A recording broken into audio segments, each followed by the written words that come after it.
आशुतोष, आपका असेसमेंट क्या है? बहुत बहुत शुक्रिया मानक। देखिए, दिल्ली में मुझे लगता है कि अगर इस बार भारतीय जनता पार्टी नहीं जीती तो फिर कब जीतेगी भगवान मालिक है, और अगर इस बार आम आदमी पार्टी नहीं हारी तो कब हारेगी भगवान मालिक है।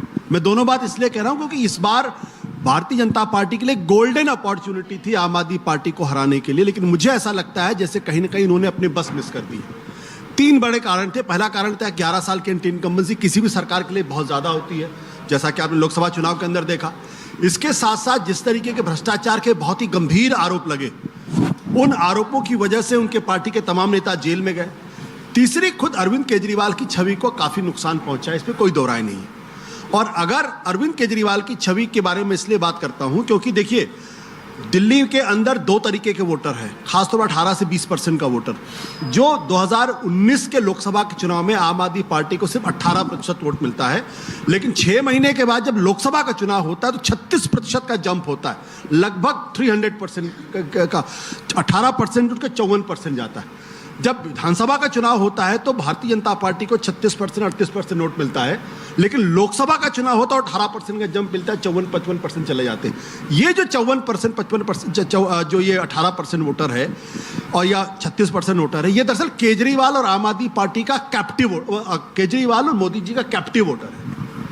या इधर जाएगा या उधर जाएगा। हाँ, आप लोकसभा और विधानसभा देखते हुए लोकसभा में देख लीजिए, आम आदमी पार्टी कंसिस्टेंटली नीचे जाती है। एमसीडी के चुनाव में भी उसका वोट 18% के आसपास कम हो जाता। मुझे लग रहा था कि इस बार जब वो जेल से निकले हैं उस वक्त अरविंद केजरीवाल नर्वस थे, परेशान थे, भारतीय और आम आदमी पार्टी भी परेशान थी और बीजेपी गेन करती नजर आ रही थी। लेकिन जेल से निकलने के बाद जैसे ही अरविंद को इस बात का अंदाजा लगा कि वो चुनाव हार सकते हैं, उन्होंने पहला काम किया, मुख्यमंत्री का पद छोड़ा। दूसरा काम किया, उन्होंने मुख्यमंत्री का निवास छोड़ा।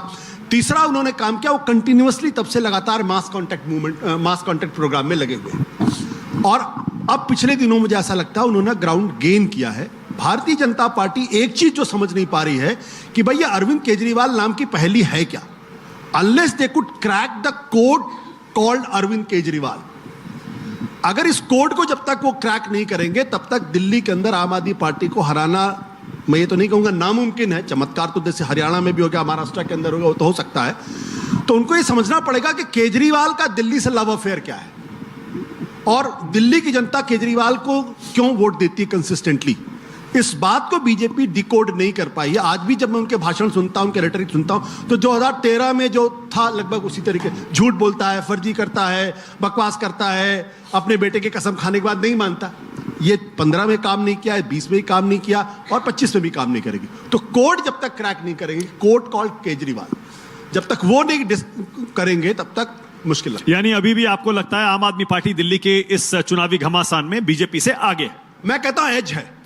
मैं कभी भविष्यवाणी नहीं करता कौन पार्टी जीते कौन पार्टी नहीं जीतेगी, लेकिन जो मेरा अपना असेसमेंट है कि आम आदमी पार्टी को दिल्ली के अंदर क्लियर एज है। अच्छा, देखिए, क्लियर एज भी ना, इसके भी बहुत गहरे मायने होते हैं, क्योंकि अब से पहले 2 चुनाव एक तरफा तौर पर आम आदमी पार्टी जीती। जब आप कह रहे हैं इस बार एज है, इसका मतलब मुकाबला तो है, ऐसा नहीं है कि वन साइडेड है। आप बिल्कुल सही कह रहे हैं, क्योंकि जिस तरीके की जीत 2015 में हुई, 70 में 67 सीटें, 2020 में 70 में से 62 सीटें, यह अविस्मरणीय था। मैं बार बार कहता हूं कि नेपोलियन को एक बार वाटरलू मिला, नरेंद्र मोदी को दिल्ली के अंदर 2 वाटरलू मिले, 2015 2020। लेकिन इस बार चुनाव टफ था आम आदमी पार्टी को। मैंने कहा इस बार चुनाव टफ था क्योंकि 11 साल की एंटी इनकम्बेंसी थी और 11 साल की एंटी इनकम्बेंसी किसी के लिए भी आसान नहीं, बिल्कुल ठीक है।